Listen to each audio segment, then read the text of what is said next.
गाँवों को विभाजित कर रहे हैं, क्योंकि उन्होंने अब सही तरीके से इस परिसीमन को कहीं न कहीं कमी कर दी। नहीं, ये कितना अच्छा मॉडल हो सकता था, पंचायती राज में नई पंचायतें बनी। तितर-बितर करने का काम नहीं था, लोगों को एक जगह जोड़ने का काम था। एक ही परिवार को 2 हिस्सों में, एक ही थाली को 2 भागों में डिवाइडेशन करने का। सरपंच की बात कर लेता हूँ, उस 5 साल में जो सरपंच रहा, विकास का जो पैमाना रहा, उसे पंचायती राज के पंचायत का पैक के बारे में नहीं पता। पंचायती राज एक्ट क्या बना, कैसे बना, नहीं पता। सच्चाई ये है। मैं इसके चाहे जो मंच पे आए बराबर बैठे और डिबेट करें मेरे से, मैं इस बात पे कोई दो राय नहीं है। लेकिन पंचायती राज में जो 29 विषय, उन 29 विषयों की उसको जानकारी नहीं। नववर्ष 2026 की आप सभी दर्शकों को हार्दिक शुभकामनाएं। आज हम बात करने वाले पंचायती राज चुनाव के ऊपर। पंचायती राज का कार्य था पुनर्गठन का, वो है ना पूरा हो चुका। आज स्टूडियो के अंदर हमारे साथ राजस्थान यूनिवर्सिटी के विद्यार्थी रजत गोठवाल जी है। जी सर, स्वागत है आपका न्यू राजस्थान 24 PR के डिजिटल प्लेटफॉर्म स्टूडियो के ऊपर। धन्यवाद सर राकेश जी, आपका भी बहुत बहुत नववर्ष की आपको भी शुभकामनाएं, और आपने इस मंच पे मुझे बुलाया और सम्मान दिया, उसके लिए भी हृदय की अनंत गहराई से आपका कोटि कोटि धन्यवाद। रजत जी, जो ये आपकी यात्रा कहाँ से स्टार्ट हुई, सबसे पहले मैं जानना चाहूंगा कि एक आम सा साधारण सा और सबसे बड़ी मजे की बात ये हो रही कि हमें ना एक साथ है ना क्लासमेट भी रह चुके हैं, एक ही स्कूल के अंदर पढ़े हुए भी है। रजत जी, एक छोटे से गांव से निकलकर आप इतनी दूर यूनिवर्सिटी में पढ़ाई करने जाते हो, और एक तरीके से कंप्यूटर कंप्यूटर होता है, डाटा हार्ड डिस्क होता है, उस तरीके से खुद को है ना ब्रेन को आपने मजबूत किया है, उसका श्रेय आप है ना किसको दोगे? मैं क्लासमेट तो हम रहे हैं, लेकिन इसका श्रेय मैं अपने सर्वप्रथम मैं अपनी माता और पिता को दूंगा, और बाद में मैं अपना श्रेय गुरुजनों को दूंगा, जिन्होंने मुझे इस काबिलियत शिक्षा दी, और मैं उसका लगातार निर्वहन कर रहा हूँ। उस अनवरत पथ पे मैं चल रहा हूँ, लगातार पढ़ता रहता हूँ। तो पढ़ने का सब कुछ है, और उसका श्रेय, मैं एक विद्यार्थी हूँ, तो विद्यार्थी का कर्म होता है पढ़ना, तो मैं वही काम कर्म कर रहा हूँ और पढ़ रहा हूँ लगातार। कंप्यूटर तो अलग तरीके का है, मैं अपने आप को कंप्यूटर नहीं मानता, मैं सीखने वाले के ये गांव के अंदर तो आपको इस नजरिए से देखते हैं लोग। वो देखने को तो मुझे अलग अलग तरीके से देख सकते हैं, वो सबका अपना अपना दृष्टिकोण है, लेकिन मैं तो अपने आप को कंप्यूटर नहीं मानता, मैं तो अपने आप को एक विद्यार्थी मानता हूँ, और राजनीति विज्ञान का मैं विद्यार्थी हूँ, और उससे मैं बहुत गहराई से और बहुत प्यारे प्रेम से पढ़ता हूँ। मुझे बहुत आनंद आता है, तो इसलिए मैं पढ़ रहा हूँ और सीख रहा हूँ, इस दुनिया को समझ रहा हूँ राजनीतिक रूप से और सामाजिक तमाम तरीके से मैं इसे देखने की कोशिश कर रहा हूँ। ये थे हमारे साथ रजत गोठवाल। आज हमारे साथ चर्चा करेंगे पंचायती राज चुनाव के ऊपर। जो रजत जी पंचायती राज का काम हुआ है, उसको आप किस नजरिए से देख रहे हैं? हाँ, पंचायती राज पे जो हम चर्चा करने वाले हैं, और पंचायत को, एक अच्छी बात है कि आप पंचायतों का निर्माण हो रहा है, नई पंचायतें बनी, और विकास के मार्ग में दोगुनी चार चौगुनी गति से विकास होगा। लेकिन पंचायतों को जो जो परिसीमन हुआ है, वो परिसीमन को हमें देखना चाहिए उस क्षेत्र के आधार पे, उस गांव की परिसीमा के आधार पे, उस गांव में रहने वाले लोगों के अनुसार हुआ है, या उनकी अभिव्यक्ति के अनुसार हुआ है। कहीं बैठे बाहर लोग जो राजनीति के इर्द गिर्द, उसके आसपास लोगों के, उनकी स्वेच्छा के अनुसार हुआ है।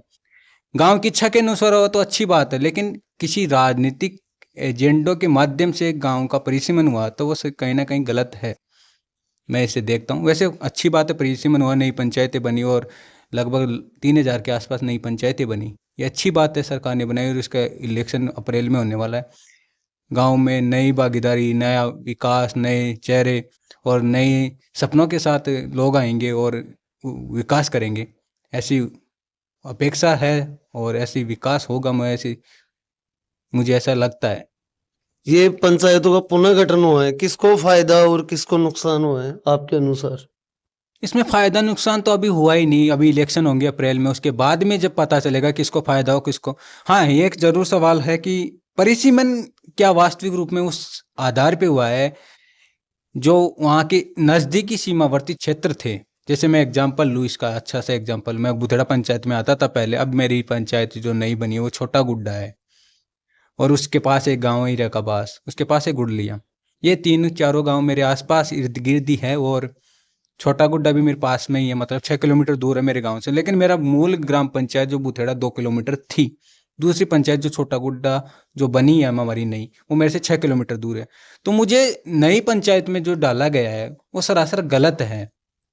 अभी इसका मैं अच्छे से एग्जाम्पल, इसे थोड़ा सा गहराई में समझने की कोशिश करें। मेरे से एक गांव डाणी पड़ती है, नौड़ी की डाणी जिसे कहते हैं, उसके आगे पड़ती है डाखड़ों की डाणी, और एक कुमाऊतों की डाणी, और उसके बाद में पड़ता है गांव हरिपुरा, उसके बाद में पड़ता है जो नई छोटा गुड्डा, जो नई पंचायत बनी है। अब जो मेरा गांव माधो का बास है, उस गांव के ही दो हिस्से हो गए। एक गांव था जो पहले कभी राजस्व गांव रहा करता था, और आज जो बुथेड़ा पंचायत की पंचायत है, वो वहाँ एक ग्राम पंचायत थी, वो पहले हमारे गांव में थी, उसके बाद में वो बुथेड़ा में बनी, और वहाँ की जो गांव में जो सहकारी समिति थी, वो बुथेड़ा पंचायत माधो का बास के नाम से थी, सहकारी समिति। अब ये सवाल है कि सहकारी समिति जब बुथेड़ा पंचायत में माधो का बास के नाम से है, और उसी गांव के दो टुकड़े हो जाए, और वो भी बीच के क्षेत्र से 162 वोटों को किसी दूसरी पंचायत में डाल देना, बीच के क्षेत्र से, मतलब जैसे मैं कुमाऊतों की डाणी बोलूँ तो वो नई पंचायत बनी है, उसके अंतर्गत डाल दिया गया। एक है जाखड़ों की डाणी, जिसे गुड़लिया पंचायत में, एक डाणी एक और जाखड़ों की जो उन्हीं की परिवार की, वो बुथड़ा पंचायत में। मतलब मेरे घर से जैसे मैं उस तरफ बढ़ता हूँ अपनी नई पंचायत छोटा गुड्डा की तरफ, तो बीच में ऐसी 3 पंचायतों की अंतर सीमा के लोग हैं। मतलब उससे धरातली रूप से वो क्षेत्र माधो का पास जो जुड़ा हुआ नहीं है, वो बीच में से जो क्षेत्र जोड़ा गया है 162 वोट, ये सरासर मुझे लगता है कोई हवाई तरीके से एक परिसीमन किया गया है, इसमें कोई दो राय नहीं है। यदि इसमें मैं डिफॉल्ट पाया जाता तो इस पर मुझ पर कार्रवाई की जा सकती है, लेकिन ऐसा नहीं है, सत्यता है ये। जो परिसीमन करने वाले जो नौकरशाही के लोग थे, वो शायद धरातल पे नहीं आए इस चीज़ में, इसमें कोई दो राय नहीं। उनकी आलोचना और जो होनी चाहिए सरकार की वो है।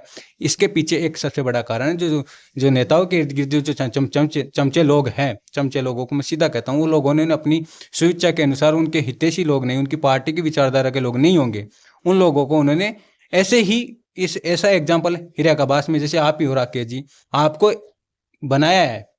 आपकी पंचायत जो नहीं बनी है वो आप मात्र हमसे भी नजदीक हो बुथेड़ा पंचायत में, आप तो 1 किलोमीटर के आसपास ही है, लेकिन आपका 1 किलोमीटर नहीं, आपको 6 किलोमीटर दिया गया है।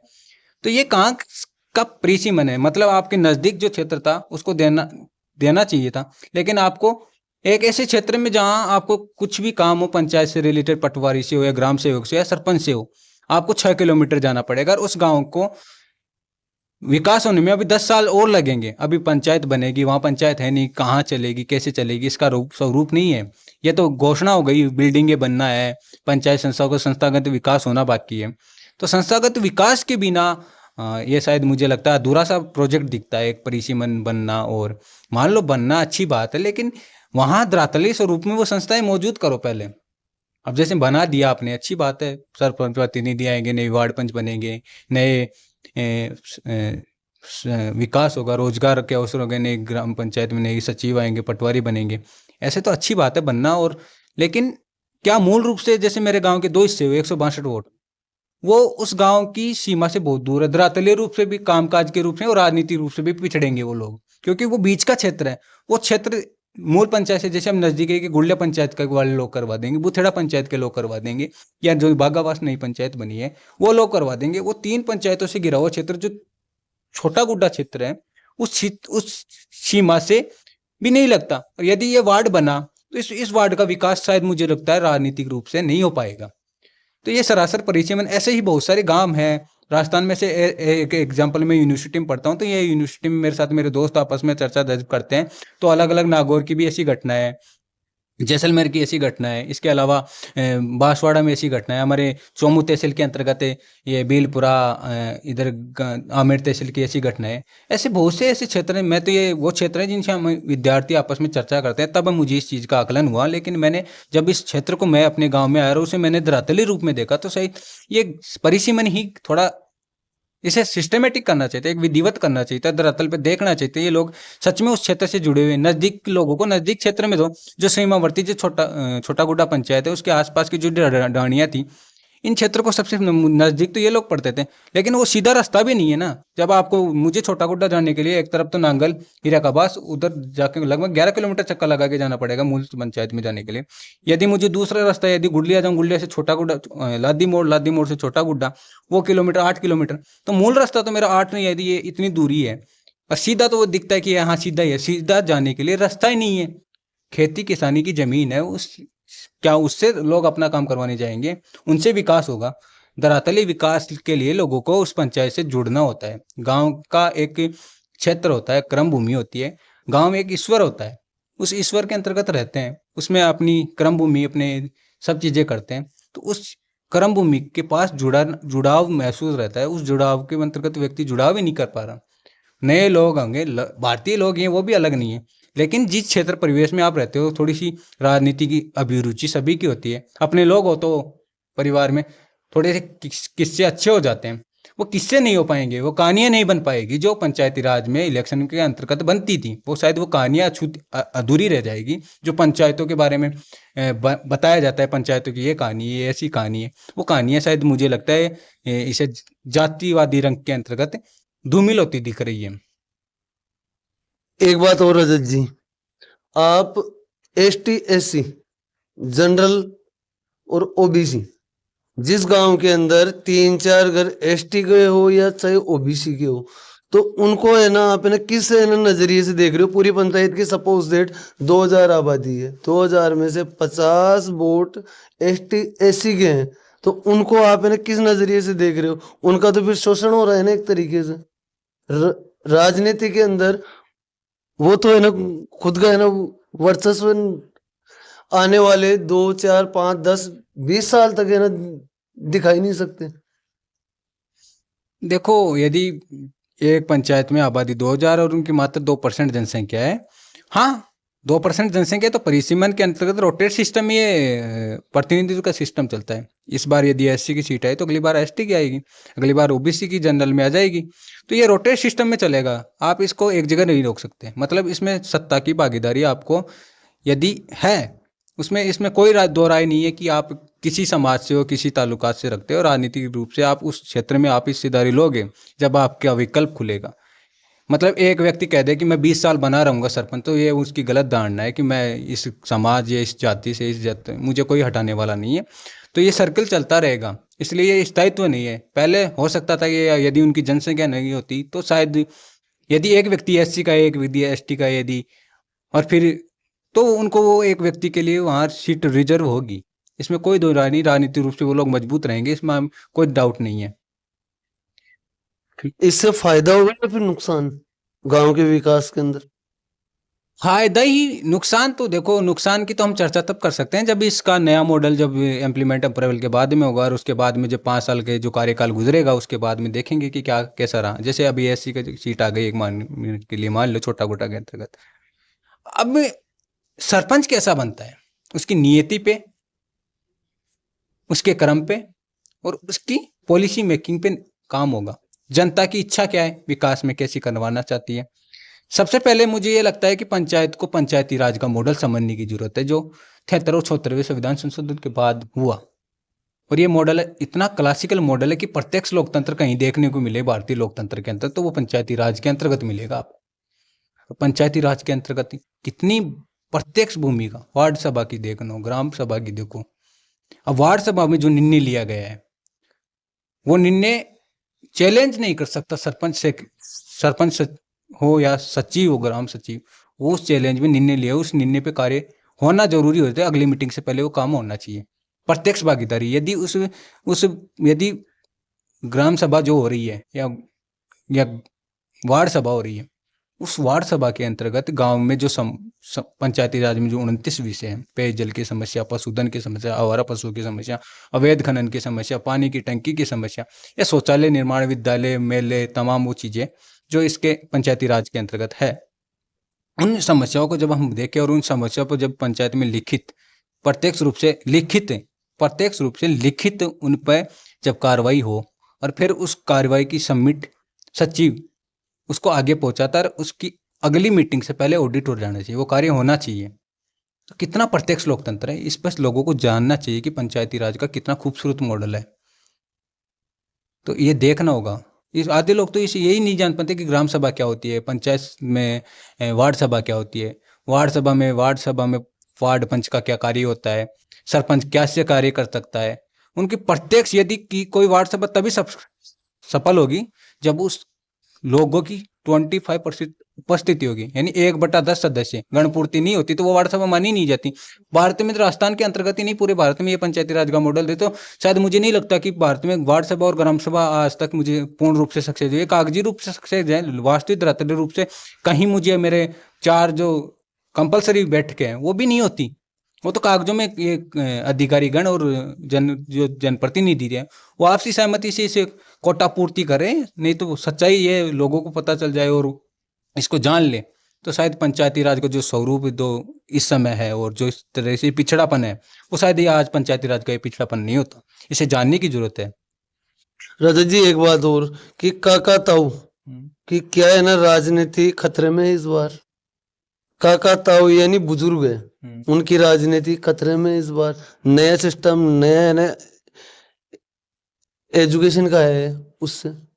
हाँ, एजुकेशन की बात कर रहे हैं तो एजुकेशन की बात सही होनी चाहिए, पढ़ा लिखा होना चाहिए। पढ़ा लिखा की दो रूप है, एक कागजी रूप से पढ़ा हुआ जो बस अक्षर ज्ञान को जानता है, एक दूसरा पढ़ा लिखा हुआ उस व्यक्ति को कह सकते हैं जो समाज की वास्तविक समस्याएं हैं, समाज को आगे ले जाने की जो है, समाज में नव चेतन की बात करें, प्रगतिशीलता की बात करें, विज्ञान की बात करें, शिक्षा की बात करें, नवाचार की बात करें, वही घिसी-पिटी परंपराओं को मानने वाले लोग कि सरपंच तो मुझे बनना है, चाचा ताऊ की बात आपने की। चाचा ताऊ में हाँ, वो भी विकास कर सकते हैं, ऐसी कोई बात नहीं है। नया यूथ भी कर सकता है, विकास कोई भी कर सकता है, इसमें कोई दो राय नहीं। लेकिन चाचा ताऊ जो गांव में जो परिवेश है, यदि आज नवयुवक आगे आके कहता है कि मैं इस पंचायती राज का हिस्सा या बनना चाहता हूँ, तो गांव में एक कहावत है कि बाप बेटा बेटा रहने दे, बाप मत बन। इसका समझने का है कि बाप को बाप ही रहने दे, बेटा तू बाप मत बन, अभी हम बैठे हैं, हम करने वाले हैं, तुझे आगे आने की जरूरत नहीं है। क्या इस समाज को ये देखना होगा कि यूथ विकास नहीं कर सकता, युवा विकास नहीं कर सकता? क्या वो